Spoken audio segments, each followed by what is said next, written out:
Evelyn Hart didn't realize how thin an ordinary morning could be until it split.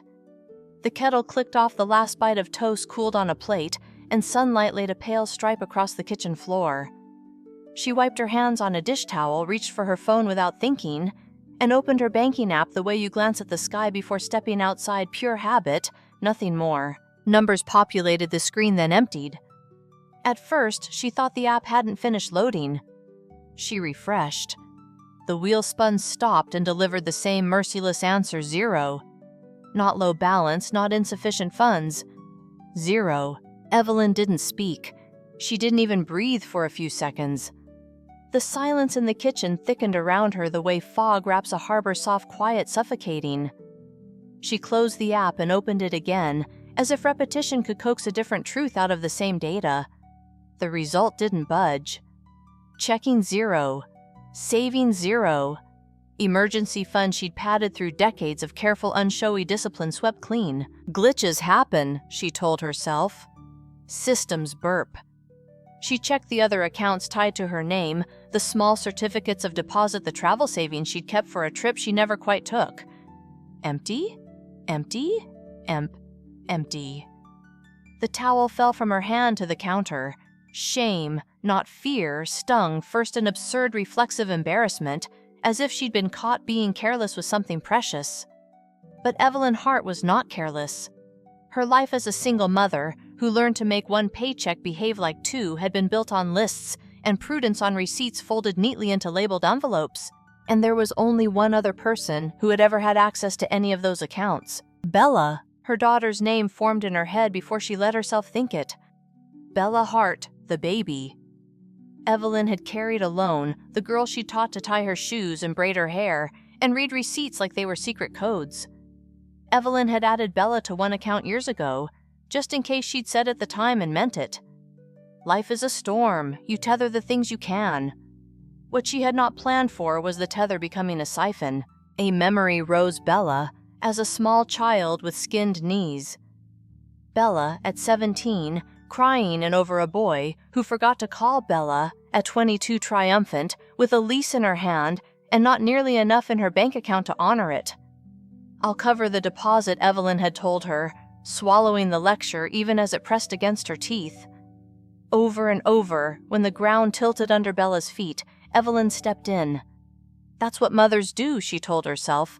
That's what good mothers do. Recently, though, Evelyn's help had started to feel less like a safety net and more like a script Bella expected her to read from. The shift had a date the afternoon Bella arrived with Ryder Cole. He was the kind of man who traveled with a weather system, leather jacket, motorcycle helmet hooked on 2 fingers, a grin that refused to sit still. He had stories about towns he'd left and jobs he'd quit, but these stories came with gaps, as if certain pages of his life had been torn out, and he found the absence charming. He made Bella laugh in a way that sounded private, like a joke, whispered just out of Evelyn's reach. Evelyn tried to make room for him, but the room made for him was space taken from her. Texts from Bella stretched out into polite ellipses. Sunday calls became short messages that said busy, will ring later, and later, lost its appointment on the calendar. When Bella visited last, she was restless, her attention drifting toward the door or the phone lighting beside her plate. The hug goodbye had been light and hollow, a gesture performed, not felt. Evelyn filed that sensation away without a name. Now the name arrived, Ryder. Another woman might have called right then Bella. First, then the bank, then anyone who would listen until panic hardened into action. Evelyn lifted her finger over the call button, saw her hand trembling and let it fall. She could hear Bella's voice, as clearly as if the call had connected the hurt tone, the flexible facts, the story tilting, until Evelyn felt unreasonable for having the wrong party's questions. They had been here before, not with money, but with smaller betrayals, and Evelyn knew the choreography. Not today. She set the phone down, straightened her shoulders, and focused on breathing until her ribs stopped feeling like a cage. People had mistaken her quiet for weakness before a clerk who once explained online banking to her slowly, like teaching a child to cross a street. A neighbor who borrowed her lawnmower and acted surprised when Evelyn asked for it back. An ex-in-law who tried to tilt the language of a custody form and assumed Evelyn wouldn't notice.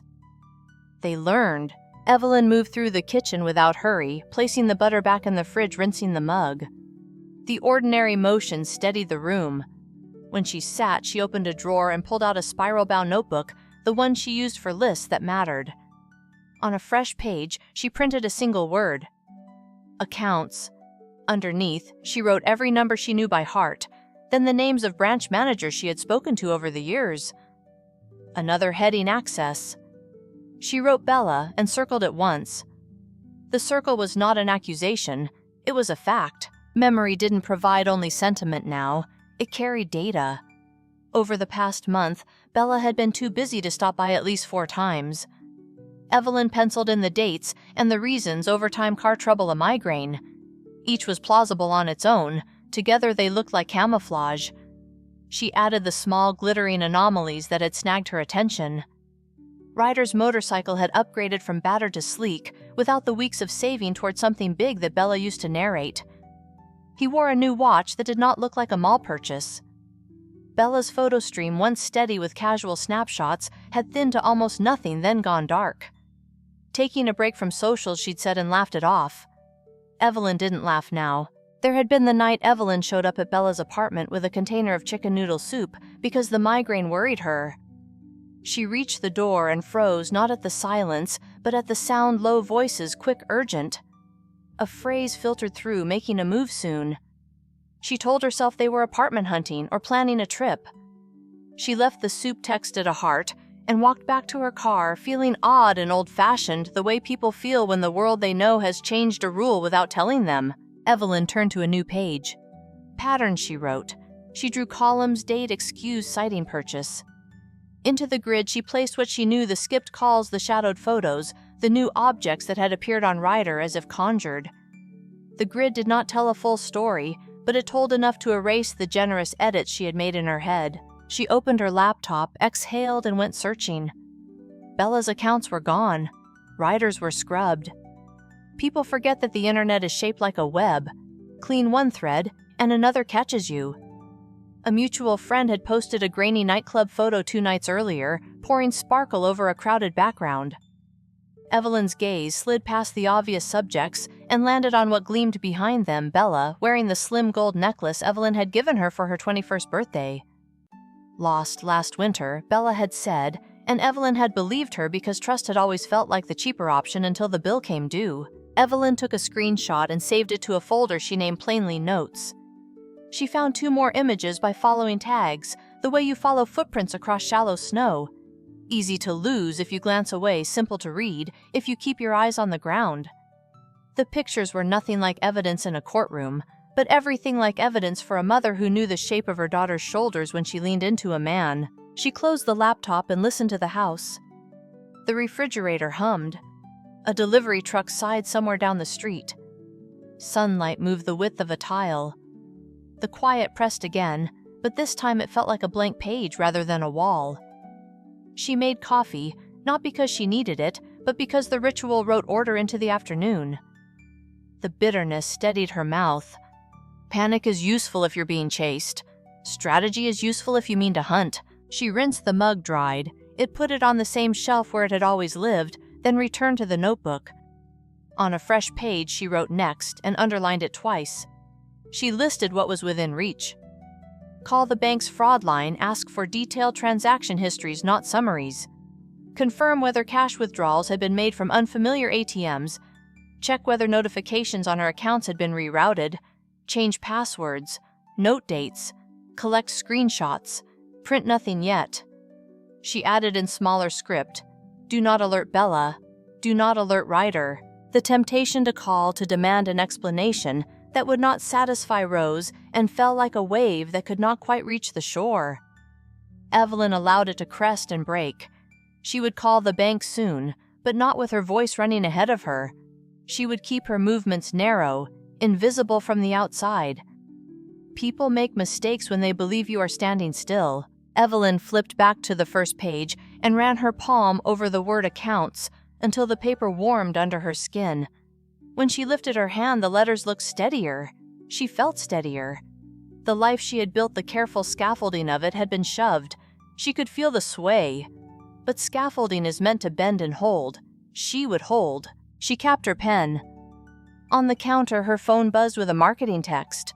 She deleted it with the same calm she meant to carry into what came next. The morning had begun like any other, and it would not end like any other. That was fine. Evelyn Hart might have been underestimated by strangers. She would not be underestimated by herself. She closed the notebook. She did not close her eyes. She did not call her daughter. She began. By the next morning, Evelyn Hart treated calm like a uniform. She dressed in jeans, a slate cardigan, shoes made for errands. She tucked her hair behind her ears and left the house with a reusable grocery bag on her arm, so the world would decide she was simply out for milk. 2 blocks from her bank, she parked in front of a bakery that hadn't opened yet and sat with her phone in her lap, rehearsing a tone that would bend but not break. When she called the fraud number, the representative's voice sounded cheerful, practiced. Evelyn kept her own voice even. She did not ask for help. She specified needs. Full transaction history for every account in my name, she said. Not monthly summaries, itemized withdrawals transfers, ATM locations, timestamps. Please include any available camera stills from the cash machines used within the last 30 days. And I'd like a note placed that no changes are to be made to contact information without in-person verification, and a PIN I'll set now. There was a pause, the soft stutter of a keyboard. Ma'am, that is a lot of data. I'll wait, Evelyn replied, and made it sound like she had all day. While the representative worked, Evelyn set a new PIN, disabled paperless changes, and added a second email address. She had almost never used an address she kept for anything that must not be intercepted. She could not know whether Bella or Ryder had tinkered with notifications, but she could behave as if they had. The bakery lights flicked on inside. A sleepy worker flipped chairs off tables one by one. Evelyn watched the quiet choreography and held her breath until the representative returned. I've pushed the package to your email, the woman said. It may come in batches because of the size. Thank you, Evelyn said, and saved the woman's name, the time, the case number, because paperwork is a language and she was fluent. The first email arrived before she ended the call. She opened it and scrolled slowly, keeping her face still as the list unfolded. The pattern walked out of the shadows within minutes. Withdrawals were cautious, $200 here, $380 there, $420, $260 amounts, designed to stay below automated alarms, but they accumulated like ants.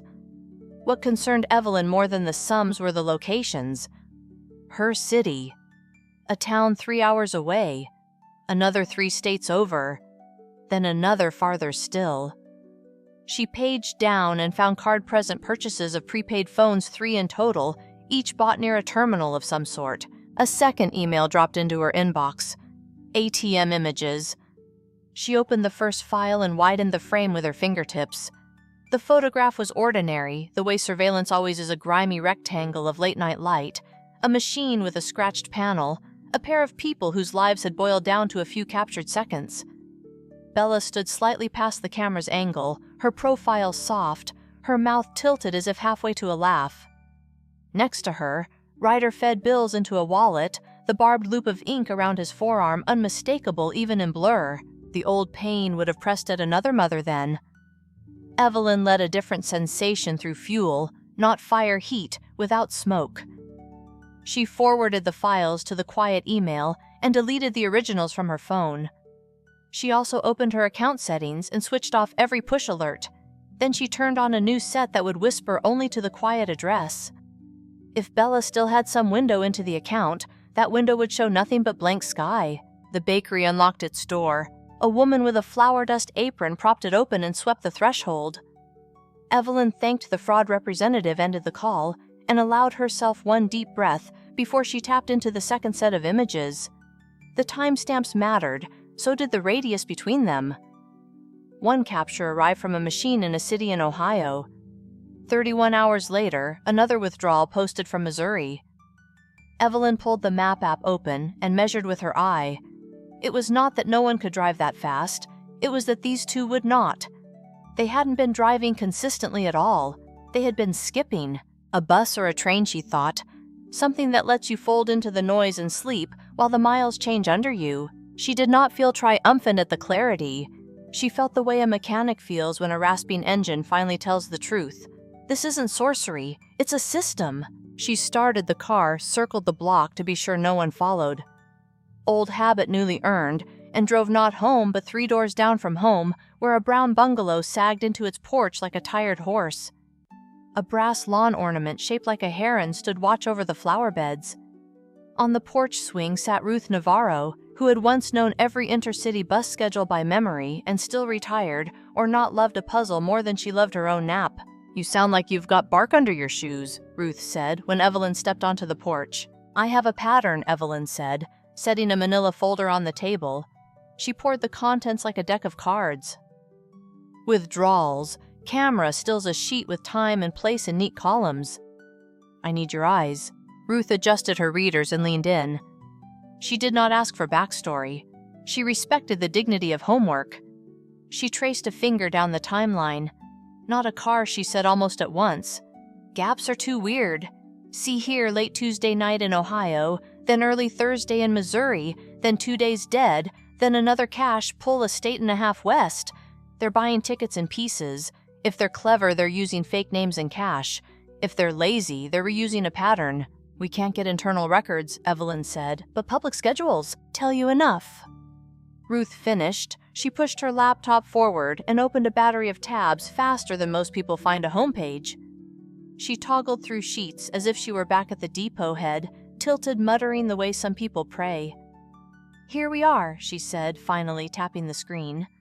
2 overnight buses that can make those gaps if you change coaches here, here, and here. And if you're paying cash, you're probably booking as late as possible. Less time for anyone to notice the names don't match a pattern. "What names?" Evelyn asked. Ruth smiled without humor. "Whatever suits. James Ford, Anna Miller. Most people grab a plain flavor when they lie, but sometimes they steal a name from something near them. You'd be amazed how many aliases match the diner where the ticket was purchased." Evelyn thought of Bella standing in that ATM photo, the gold necklace throwing a soft light on her throat, and swallowed. If they're on buses, she said they're running at the speed of cash, which means they're going to need more of it soon. Which means Ruth said you have time to make the ground they're running toward turn out to be a wall. Evelyn couldn't help it. She smiled at the image. "I know someone who might help build one." She had not spoken to Colby Nash in years. He was her late husband's cousin, a man who'd gone from state trooper to financial crimes investigator, because he was better at patterns than at patience. He had the gift of sounding blunt, without being cruel, a rare thing in law enforcement, and a rarer thing in family. Evelyn still had his number in a paper address book that had outlived 2 phones and 1 marriage. She called from Ruth's porch. He picked up on the second ring. "Liv," he said, using a name she hadn't gone by in ages. "You only call when the sky's the wrong color." "It is," Evelyn said. She gave him the facts, not her feelings. Zeroed accounts, access history, bus math, a boyfriend with a barbed wire tattoo, and a new watch he hadn't earned. She sent the bank files to his work address while they talked. Within minutes, she heard him exhale through his teeth. "I've got your Ryder coal sitting on a corkboard," Colby said. "Different jurisdictions, same mess. Small-time scams that add up across state lines. He drifts hard until heat builds, then sloughs off whoever's next to him and vanishes." "My daughter is next to him," Evelyn said. Colby did not give her a false comfort. "Then we move while he still needs her," he said. "If she's the clean name on any of the accounts, he's keeping her close for a reason. When that reason dries up, she's an anchor," Evelyn said, voice flat. "Then a weight. Or a witness," Colby said. "If she's smart. Look, I can loop a federal contact who's been clocking these patterns. They'll want what you have. We can also talk about how to encourage a rendezvous under circumstances that make my people happy." "Legal bait," Ruth said softly, watching Evelyn's face. "Lawful and boring," Colby corrected. "The best kind." They set a time to speak again that evening. When Evelyn ended the call, Ruth squeezed her hand, brief human. "You can sit here while you wait," she said. "I make strong coffee when the world turns." "I make stronger lists," Evelyn said, and the 2 women smiled as if they had remembered the alliance of their generation, quiet competence, and a drawer full of receipts. Back home, Evelyn laid her documentation on the dining table in disciplined rows. She labeled each stack with sticky notes. Withdrawals, ATMs, prepaid phones, bus windows, Aliases. Possible photos. She printed the nightclub screenshot and circled the necklace so she wouldn't second-guess herself about whether she'd imagined it. She did not pace. She did not play out imaginary speeches. She drank water. She breathed. An hour later, an email from Colby landed. Attached redacted summaries from ongoing investigations that looked like a map without the labels fakes IDs, in cheap fonts, a gas station camera still, where a very familiar motorcycle leaned under a flickering light. There were patterns penciled in the margins, radii frequencies enough to assure her she was not the only person in America who could see a rhythm in Ryder's chaos. Then came a short note. Agent Portman will call in 20. Don't answer if you feel rushed. We can reschedule. Your pace is fine. The call came on time. Agent Portman's voice did not waste syllables. Ms. Hart. I've read what Mr. Nash forwarded. I need to be candid. The motorcycle your daughter's companion rides is linked to a stolen identity we've traced across multiple state lines. The withdrawals from your accounts match the cadence of a ring we monitor, small increments staggered geographically spaced to avoid soft flags. We do not yet have your daughter's intent. We have her proximity. Evelyn held the phone near a notebook page that read, Stay simple. Ask useful. If proximity is a rope, she said, how much slack do you have to see before you call it a knot? Cooperation changes the shape of the knot, Agent Portman said. So does evidence that places Mr. Cole at the point of transactions. Camera stills help. So do third-party records that show travel linked to cash activity. I have both, Evelyn said. Then we might be able to control the terms of the first contact. Evelyn heard what the agent did not say. They could not promise safety, or forgiveness, or a future that did not include a docket. They could promise the architecture of a meeting. What does that look like? Evelyn asked. We establish a plausible scenario in which Ms. Hart, Agent Portman, did not call Bella by her first name, and Mr. Cole choose to meet you on ground we supervise. You maintain conversation. We intervene when we have what we need. We will not ask you to be a hero. We will ask you to be steady. I can do steady, Evelyn said, and felt the truth of it in her throat. Then we build the premise, Agent Portman said. What would draw them? What would be irresistible but not reckless? Evelyn thought of all the times Bella had texted. Can you help? Just this once. She thought of how quickly a rumor travels between friends who are still half connected by nostalgia and habit. What is irresistible to the desperate not love? Liquidity. A sudden insurance payout, Evelyn said. One that's easier in cash. There was a pause, then the smallest exhale, which Evelyn decided counted as a nod. Cash is a gravity well for people who run on it, Agent Portman said. You'll need documentation that's superficially verifiable, but collapses on scrutiny once we're there. I know someone who can dress paper properly, Colby said, on a three-way line he had quietly joined. We'll mock up a letter on real letterhead, no felony, just artful stationery. We'll be careful. I'll be careful, Evelyn said. She saw the plan as clearly as she saw her own stove. A letter resting on the corner of a desk. A casual mention over coffee, with someone who would carry the story where it needed to go. Then a phone call from a blocked number. Then a meeting she would not walk into alone. The letter arrived the following afternoon via a courier who looked bored and tipped his hat in a way that suggested he did not care whose name was on the envelope. Inside was a page that read like every insurance notice Evelyn had ever received, dense, officious, slightly smug. We are prepared to disperse. For reasons of expediency, cash disbursement is available at our satellite desk. Evelyn clipped the letter to a clipboard and left it at the edge of her desk, as if she had just set it down mid-task. She did not photograph it. She did not text Bella. She invited Tamsin Lee, one of Bella's once closest friends, to meet for coffee at a small place that specialized in muffins and memory. Tamsin arrived wearing the fatigue of a woman who works 2 jobs and still checks social media like it owes her something. Her eyes brightened when she saw Evelyn.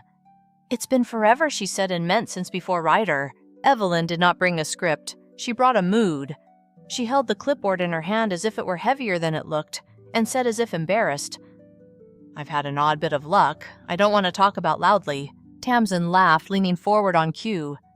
No one talks loudly in this place. The scones would be offended. It's an insurance thing, Evelyn said, lowering her voice. They're pushing me to take a payout in cash? I don't like it, but I also don't want to fight a wall of policies. I'm Not sure how best to manage it so I don't get fleeced. I suppose I'll ask Bella if she'll help me navigate if she picks up. She used to be good with this stuff." She let that last sentence fray as if she were stitching with old thread. Tamsin's eyebrows twitched the way people's eyebrows do when they're about to carry a message across a river. She asked a few kind neutral questions. She squinted at the letter but did not touch it. She changed the subject to muffins and left after 20 minutes with a hug that felt careful. Evelyn did not check her phone for hours. She cleaned the kitchen, sorted the mail, watered the spider plant, and replaced a light bulb. The domesticity wasn't a disguise. It was a structure that allowed adrenaline to find a shelf. Near 10 that night, the phone lit with a block number. She let it ring once, twice, almost 3 times, then answered as if she just happened to be nearby. "Mom," the voice did not use Bella's old music. It used her new carefulness. "Hi, Bella. I heard you have an insurance check. Cash." Bella managed to soften the last word so it didn't sound like a craving.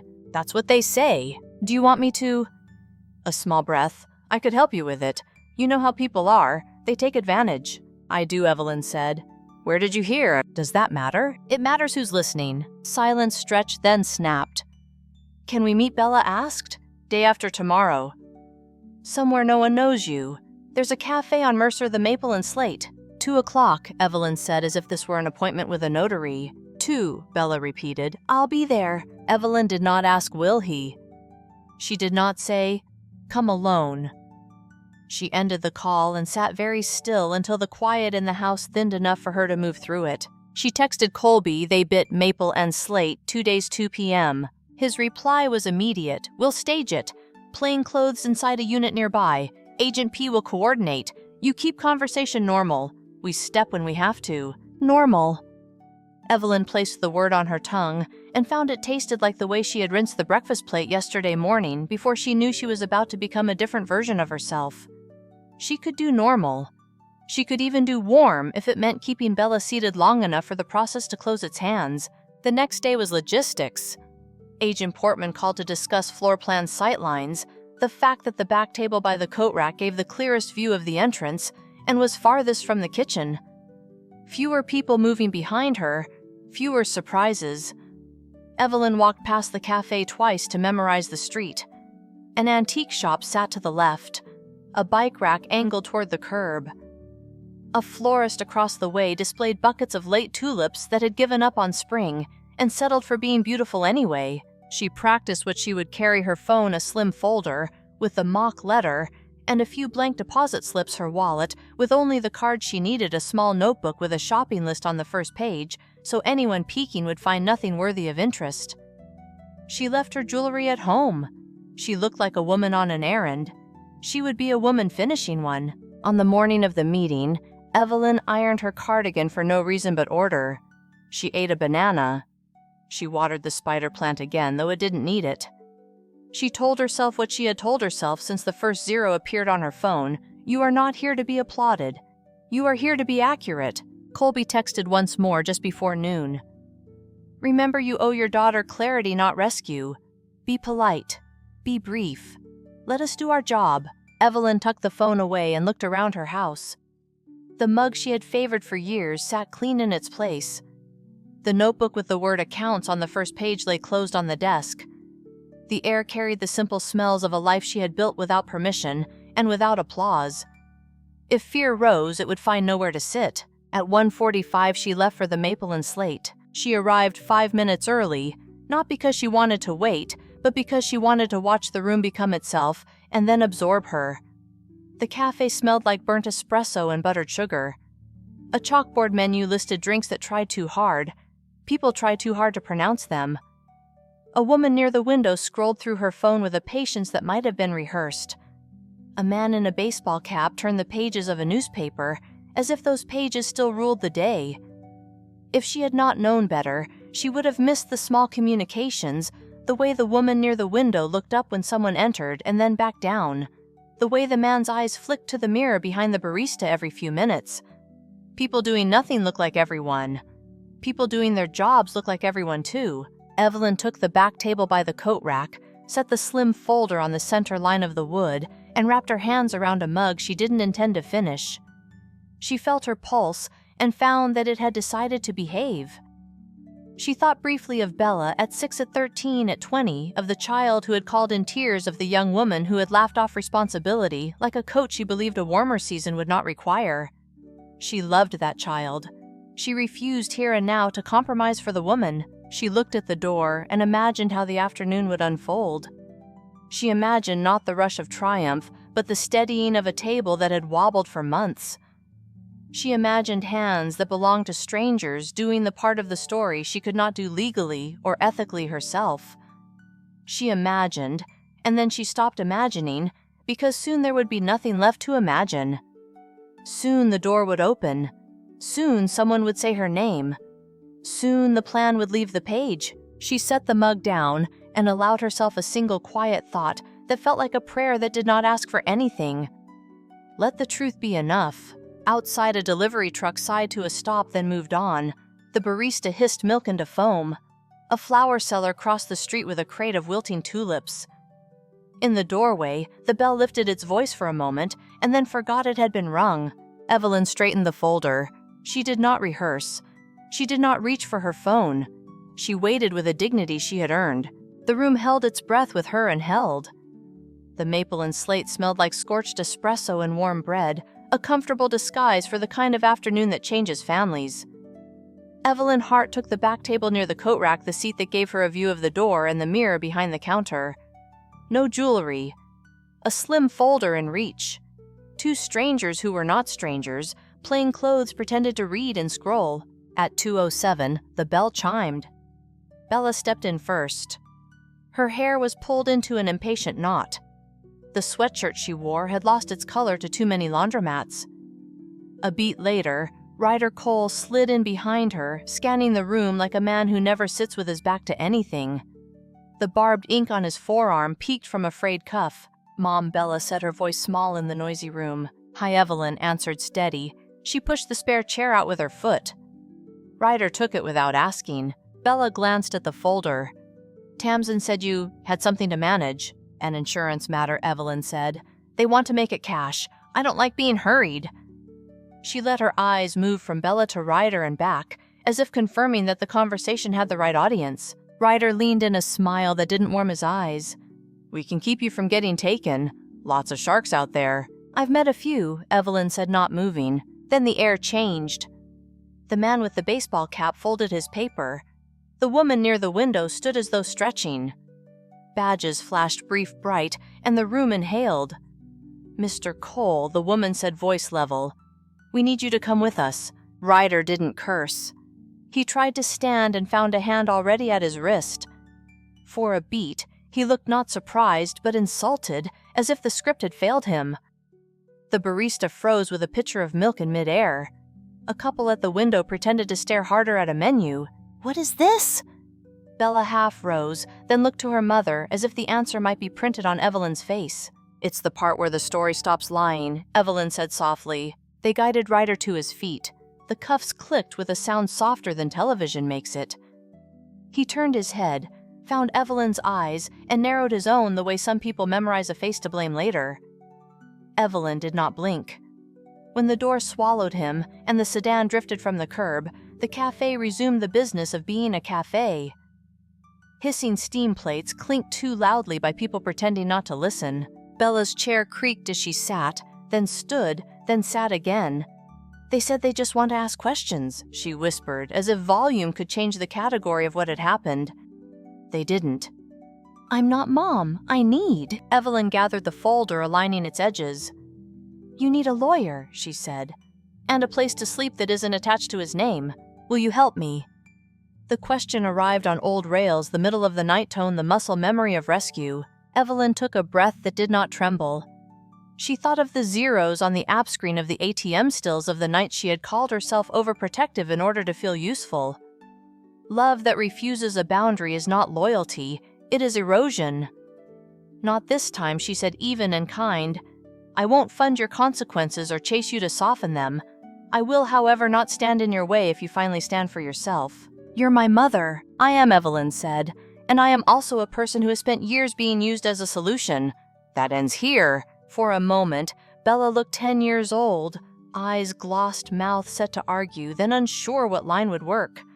When words failed, she fumbled for anger and found only empty pockets.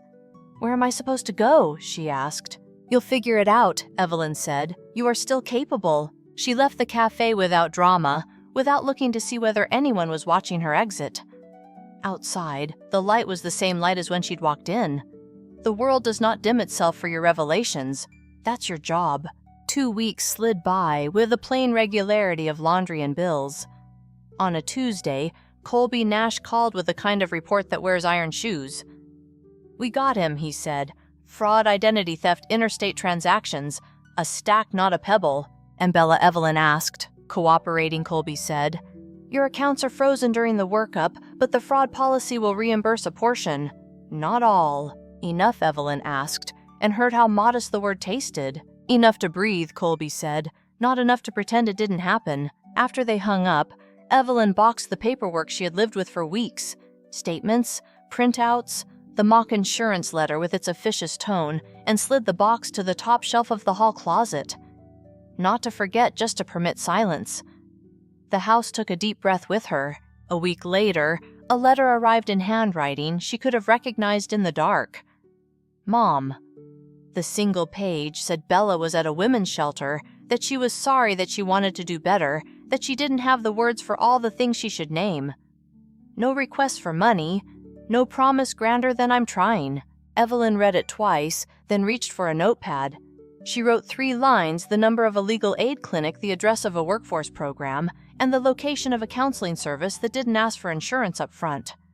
She did not write, "I forgive you." She did not write, "I never will." She wrote what a boundary allows a door, not a wallet. At the mailbox, she slid the envelope in and did not watch it disappear. Back inside, she made tea and stood at the sink, letting the steam kiss her face. The kitchen looked exactly as it had at the beginning on the morning an ordinary habit had opened a trapdoor. Same counter, same mug. Not the same woman. To love a child is to pledge yourself to their good, not to their appetites. Sometimes the good requires standing between them and harm. Sometimes the good requires stepping aside and letting the lesson arrive wearing its real name. Evelyn did not polish that thought into a slogan. She washed the mug, set it in its place, and turned off the light. She had not been rescued. She had rescued herself. Thank you so much for listening to today's story. If this story resonated with you or made you reflect, I'd love to hear your thoughts, so feel free to share them in the comments below. And don't forget to like, subscribe, and hit the notification bell so you won't miss the next story. I'll see you next time as we continue exploring more journeys and lessons together.